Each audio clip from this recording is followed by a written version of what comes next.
Alright, welcome back mga ka-Johnny. Nandito mong pumulihan yung lingkod ka-Johnny ng Janitor TV at ito ang Johnny Depp, usapang utang, usapang ola. So sa mga hindi pa nakasubscribe, subscribe na po kayo, like, share nyo na rin yung mga videos natin, hit nyo na yung notification bell dyan para updated po kayo sa lahat ng mga videos na ginagawa natin dito sa ating channel mga ka-Johnny.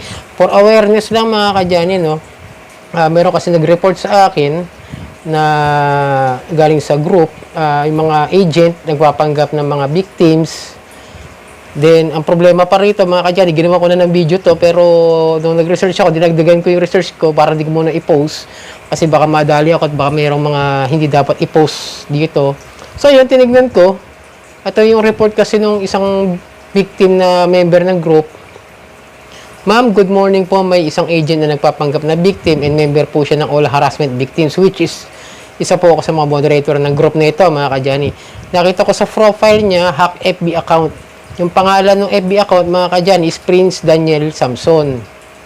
Then, tinignan ko yun. Yung post na, yung FB profile na yun, mga ka-Johnny, hindi ko mo papakita rito kasi may baby. Pero, yung FB nitong si Prince Daniel Samson, mga ka-Johnny, is na-hack ng scammer o ng agent, mga ka-Johnny. Ginagamit ngayon, hanggang ngayon, active pa rin siya doon sa mga search yun na lang doon sa sa search bar ninyo, yung pangalan ng Prince Daniel Samson.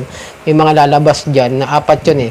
Meron sa itaas yun. Sa pinakaitaas yun yung active na account nung na-hack yung Daniel Samson. Yun yung nag-post na, eto, pakita ko sa inyo yung post nung original, yung na-hack yung account na yun. So yan mga ka-Johnny, ito yung post ng Daniel Samson na kung saan yung tunay na nagmamay-ari ng account na na-hack.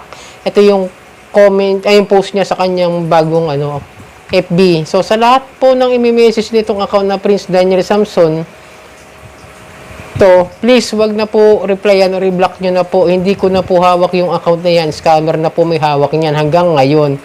Ginagamit pa rin niya yung account ko para mang-scam. Pag nag-chat sa inyo or naniningil ng utang, scam po yun. Tapos nagko-comment pa siya ng kabastusan sa mga dati kong friend. Sa FB, paki-block na lang po yun.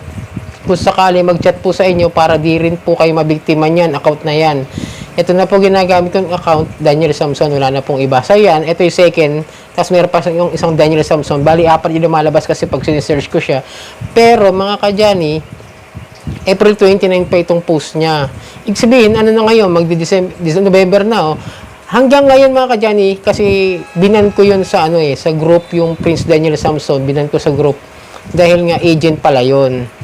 So, ibig sabihin na malamang may hiram ito, tong victim na ito, tapos ginamit yung hack account niya para palabasin na siya yung agent. Parang yun nangyari sa akin na ako yung pinapalabas ng mga nag-chat sa akin na nasa GC, ako raw yung agent na nanggugulo sa kanila. Parang ganun binabaliktad nila.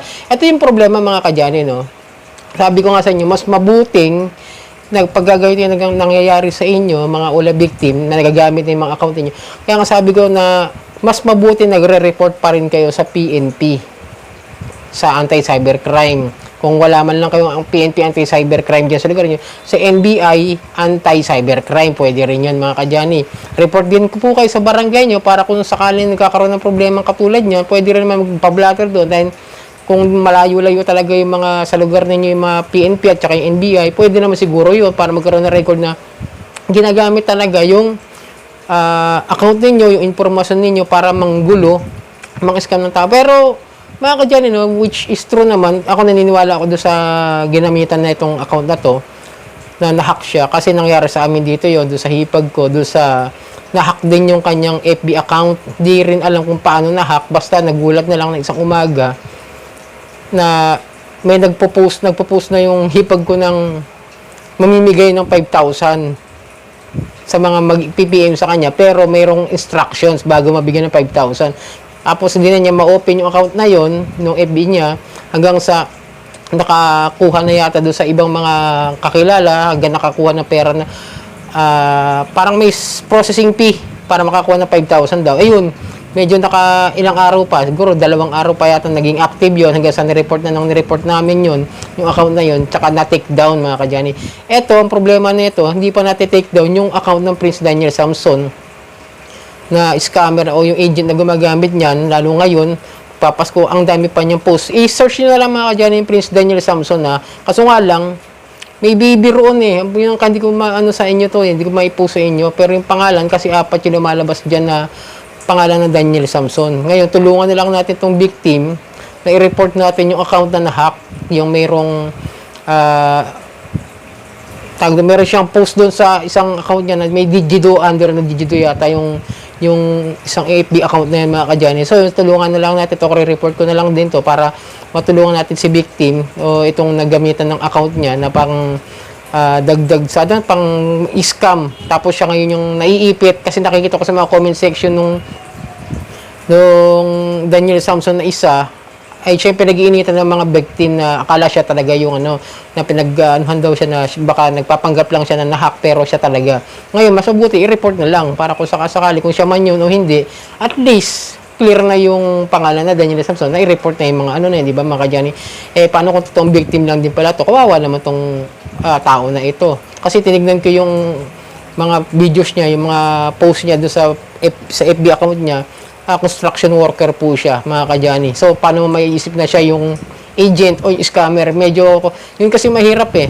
Pag emotion ng nangyayari, natatalo tayo ng emotion, di tayo nakapag-isip, di tayo nakakapag-imbestiga. Kung legit ba talaga na yung taong yun ng sa atin na nangi-scam, nang-haras o ng kung ano ang ginagawang hindi maganda sa atin, mga kadyani. Kaya ako, tinitignan ko muna bago ko husgahan yung takong siya ba talaga yun o hindi. So, yun mga kadyani, tulungan na lang natin tong account na to. Sana matulungan niyo ako report tong Prince Daniel Samson. Ayan, naman naka blue naka blue comment eh. Mga kadyani, hanapin niyo na lang yan. Tapos 4 yung lalabas. Yung isa doon, may post na Digido. Yun yung nang hack. Yun yung hinak na account. Ayun ang dapat i-report natin mga kadyani. So yun mga kadyani, ito ang yung lingkod kadyani ng Janitor TV at ito ang Johnny Depp, usapang utang, usapang ola.